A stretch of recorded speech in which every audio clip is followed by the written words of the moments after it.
தமிழக வெற்றி கழகத்தினுடைய திரு ரமேஷ் அவர்களை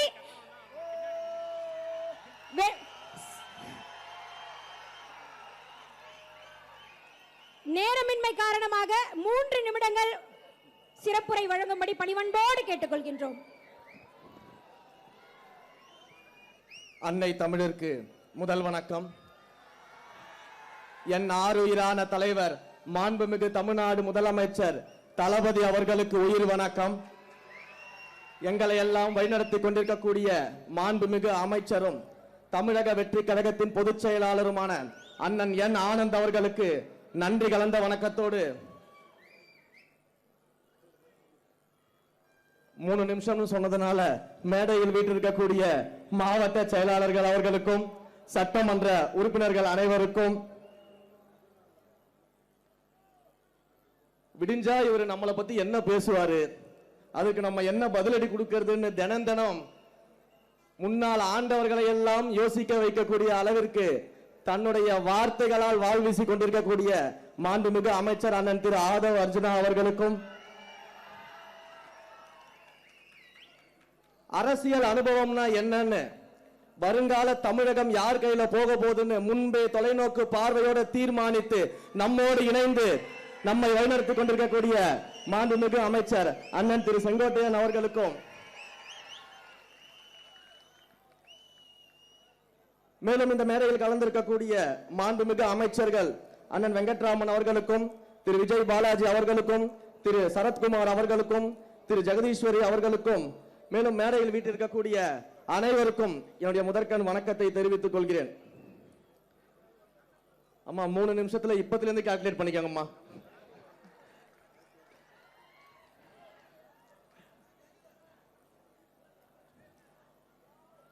தமிழ்நாட்டிற்கு கடந்த 50 வருஷமா நம்ம நடந்த ஆட்சிகள் எல்லாம் நம்ம பார்த்திருப்போம். எத்தனையோ ஆளுமைகள் ஆட்சி செய்த ஒரு மாநிலம். ஆனா கடந்த சில ஆட்சிகளாக, கடந்த சில 5 ஆண்டுகளாக உண்மையிலே நம்மை ஆள்வதற்கு ஒரு ஆளுமை வரமாட்டாரா, மக்களை நேசிக்கக்கூடிய ஒரு தலைவர் வரமாட்டாரா, மக்களுக்காக அவர் மக்களோடு நிற்க மாட்டாரா என்று எண்ணிக்கொண்டிருந்த காலத்தில் யுகத்திற்கே உருவாகக்கூடிய ஒரு தலைவராக நம்முடைய தலைவர் தளபதி அவர்கள் தமிழ்நாட்டிற்கு வந்திருக்கிறார். இன்றைக்கு மாண்புமிகு முதலமைச்சர் நம்ம எல்லாம் ஆசையோட கூப்பிடுற அந்த காலத்தை, அந்த ஆளுமையாக நம்முடைய தலைவர் அவர்கள் உருவாக்கி இருக்கிறார், மக்கள் அவர்கள் உருவாக்கி இருக்கிறார்கள். இது வரலாற்று சாதனை. இந்த சாதனை அவ்வளவு சாதாரணமாக செஞ்சிட முடியாது. ஒவ்வொரு வீட்டிலும் வந்ததுக்கு பிறகுதான் கட்சியே ஆரம்பிச்ச தலைவர் சொன்னாரு. அந்த வார்த்தையில் இருக்கக்கூடிய சத்தியம் அதுதான் இதை உருவாக்குச்சு. ரேஷன் கார்டுல மட்டும்தான் நம்முடைய முதலமைச்சர் பேர் இல்ல, ஆனா ஒவ்வொரு வீட்டிலும் அண்ணனா தம்பியா வீட்டில் ஒருவர் நம்முடைய முதலமைச்சர் அவர்கள் வாழ்ந்துகிட்டு இருக்கிறார். அவர் சொன்ன ஒவ்வொரு வார்த்தையும், அவர் பேசிய ஒவ்வொரு வார்த்தையும் ஒரு தடவை திரும்பி பார்த்தீங்கன்னா தெரியும், அது ஒவ்வொன்றும் சத்திய வாக்காக என்று தமிழ்நாட்டில் பலித்திருக்கிறது. நிறைய சொல்றாங்களே இன்னைக்கு விமர்சனங்கள், தொட்டதுக்கெல்லாம் விமர்சனம் பண்ணிட்டு இருக்கிறாங்க. இப்பதான் ஆட்சி அமைச்சிருக்கோம், நிர்வாகத்தை செட் செஞ்சுட்டு இருக்கிறோம், அதிகாரிகளை எல்லாத்தையும் கடந்த ஆட்சியில் இருந்தக்கூடிய அதிகாரிகள் நம்முடைய ஆட்சிக்கு ஏற்ற மாதிரி நம்முடைய நோக்கம் என்ன, ஊழலற்ற ஆட்சியை எப்படி உருவாக்குவது, திறமையான நிர்வாகத்தை எப்படி கொண்டு வருவதுன்னு அனைத்தையும் இப்பதான் நம்ம கொஞ்சம் கொஞ்சமா பண்ணிக்கிட்டு இருக்கிறோம். அதுக்குள்ள இதற்கு முன்னால் ஆண்ட கட்சியான திமுகவிற்கு என்னதான் நடந்துச்சுன்னு தெரியல. தினம் புலம்பிக்கிட்டு இருக்கிறாங்க, தினம் அழுதுகிட்டு இருக்கிறாங்க, மேடை ஏறினாலே அழுதுகிட்டு இருக்கிறாங்க. இதுல வேற இப்ப எதிர்கட்சி தலைவராக இருக்கக்கூடிய, சட்டமன்ற எதிர்கட்சி தலைவராக இருக்கக்கூடிய ஒரு மேடையில் பேசுறாங்க. என்ன பேசுறாங்க? நீங்க என்ன பண்ணிட்டீங்க, 2 வருஷம் தான் நீங்க கட்சி ஆரம்பிச்சு ஆகுது, வெறும் கவர்ச்சியை வைத்துக் கொண்டு நீங்க முதலமைச்சர் ஆயிட்டீங்க, நீங்க ஆட்சியை பிடிச்சிட்டீங்க, 2 வருஷம் தான் ஆகுது, 2 வருஷம் தான் ஆகுது, என்ன செஞ்சுட்டு நீங்க வந்தீங்க, என்ன சேவை செஞ்சீங்க, என்ன போராட்டம் பண்ணீங்க? சரி, திரும்பவும் கேட்கிறேன், அண்ணன் என்ன சுதந்திர போராட்ட தியாகியா? அண்ணன் என்ன பண்ணிட்டு இருந்தீங்க? சுதந்திரத்திற்காக செக்கு இழுத்தாரா? காந்தியை போல கதராடை அணிந்து கொண்டு இந்தியா முழுக்க பிரச்சாரம் பண்ணாரா? சுதந்திரத்துக்காக அகிம்சை வழியில போராடினாரா? இல்ல மாபெரும் படையை திரட்டி நேதாஜி சுபாஷ் சந்திர போல போரிட்டாரா? எங்கள் தலைவராவது திரைத்துறையில் நடிகராக இருக்கும் பொழுது அந்த இந்தியாவிலேயே திரைத்துறையில் உச்சபட்ச நடிகராக உயர்ந்து விட்டு அரசியலுக்கு வந்தாரு.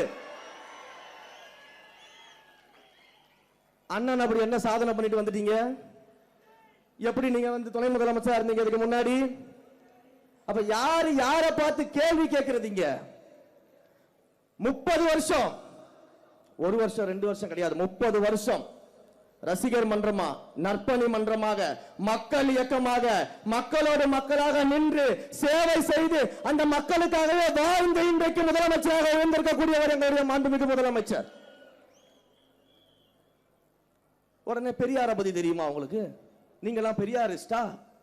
எதுக்கு தலைவர் அவர்கள் கோட்டு போடுறதுக்கு சொல்றாராம் பெரியாரிஸ்டா அப்படின்லாம் கேள்வி கேட்கிறாராம். உண்மையிலேயே பெரியாரிஸ்ட்னா யார் தெரியுமா?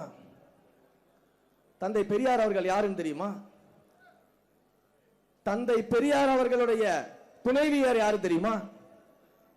அவங்க இந்த மதுபான கடைகளுக்கு எதிராகவும் கள்ளுக்கடைகளுக்கு எதிராகவும் எப்பேற்பட்ட போராட்டத்தை முன்னிறுத்தியவர் உங்களுக்கு தெரியுமா? ஆனா உங்க ஆட்சியில ஆண்டுதோறும் டாஸ்மாக் வருமானத்தை 50,000 கோடிக்கு உயர்த்தியவர்கள் நீங்கள்.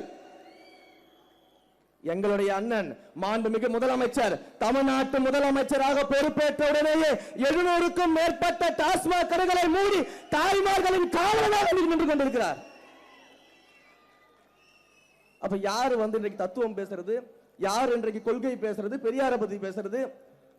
சரி, உண்மையிலேயே நாங்க எல்லாம் சவால் விடுறோம். இந்த மேடையில இருந்து எங்களுடைய மாண்புமிகு முன்னணியான அமைச்சர்கள் அத்தனை பேர் இருக்கிறாங்க. அவங்க கிட்ட இருந்து கத்துக்கிட்டு இருந்த ஜூனியர் அமைச்சர்கள் நாங்கள் இருக்கிறோம். யாராவது ஒருத்தர் கிட்ட நீங்க தைரியம் இருந்தா கொள்கை பேசி ஜெயித்து விட முடியும்னா நாங்க பாத்துக்கலாம். தந்தை பெரியாரை பற்றி பேசுறதுக்கு நாங்க தயார். அண்ணல் அம்பேத்கரை பற்றி பேசுவதற்கு நாங்கள் தயார். ஐயா காமராஜரை பற்றி பேசுவதற்கு நாங்கள் தயார். வீரமங்கை வேலுநாச்சியாரை பற்றி பேசுவதற்கு நாங்கள் தயார். அஞ்சலை அம்மாவை பற்றி பேசுவதற்கு நாங்கள் தயார். கொள்கை பேசுவதற்கு நாங்கள் தயார். நீங்க தயாரா? சும்மா வந்து எதையாவது மேடை கிடைச்சிச்சு, மைக்கு கிடைச்சின்னு பேசிக்கிட்டே இருக்க கூடாது. வாங்க கருத்தியல் ரீதியா மோதி பார்த்துருவோம், கொள்கை ரீதியா மோதி பார்த்துருவோம். எல்லாத்திற்கும் நாங்க தயாரா தான் வந்திருக்கிறோம். எல்லாத்திற்கும் நாங்க தயாரா தான் வந்திருக்கோம். இப்படிப்பட்ட பேச்சுகளை விட்டுட்டு இப்பதான் நிர்வாகத்தை சீரமைச்சிட்டு இருக்கோம் தெரியும் பொழுது நாங்க கேள்வி கேட்போம், நாங்க கேள்வி கேட்போம். கேள்வி கேட்டுட்டே இருங்க.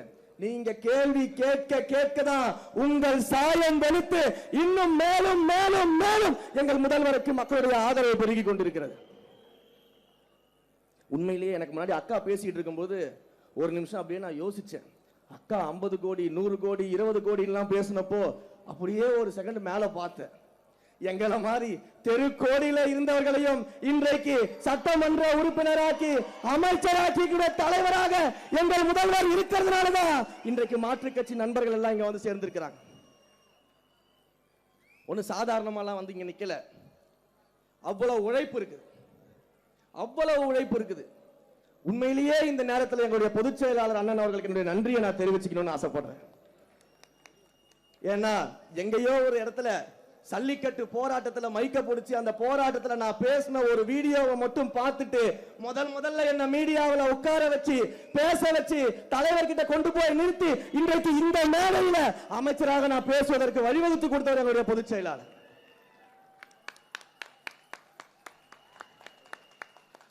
எந்த கட்சியில எனக்கு முன்னாடி பேசும்போது அண்ணன் ராவுத்தர் இப்ராஹிம் சொன்னார்ல, பொதுச் செயலாளரை ட்ரோல் பண்றாங்க, விமர்சனம் பண்றாங்க. அண்ணன் ட்ரோல் விமர்சனம் மட்டும் தான் பண்ண முடியும். அவரை மாதிரி இப்படி இருக்கக்கூடிய கடல் கோரி தொண்டர்களை மேடையாற்ற எந்த கட்சியில் இருக்கக்கூடிய பொதுச் செயலாளரும் முடியாது. அப்ப அப்படிப்பட்ட உழைப்பாளிகளை கொண்டது நம்முடைய கழகம்.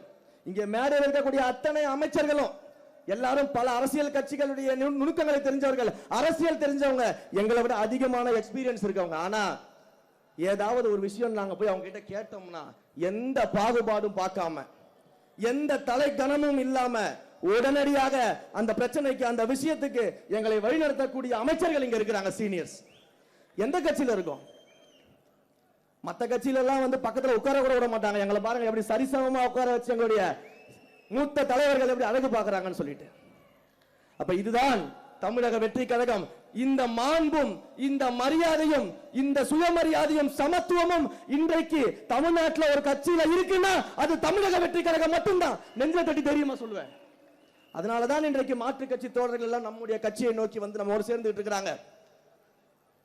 வந்தாரை வாழ வைக்கும் தமிழ்நாடுன்னு சொல்ற போல வந்தாரை வாழ வைத்து அழகு பார்க்க கூடியவர் நம்முடைய தலைவர் முதலமைச்சர் அவர்கள். அதனாலதான் அந்த நம்பிக்கையோடு இன்றைக்கு வந்து கொண்டிருக்கிறார்கள். ஒரே ஒரு விஷயத்தை மட்டும் சொல்லி முடிச்சிடறேன். நான் கடந்த மேடையில் தலைவர் முன்னாடி சொன்னேன், எதிர்க்கட்சியே இல்லாத சட்டமன்றத்தை உருவாக்குவோம் வருங்காலத்துலன்னு. உடனே பாதி பேருக்கு கோபம் வந்துருச்சு. அது எப்படி சொல்ல முடியும்? அது ஜனநாயகமா அப்படின்னு.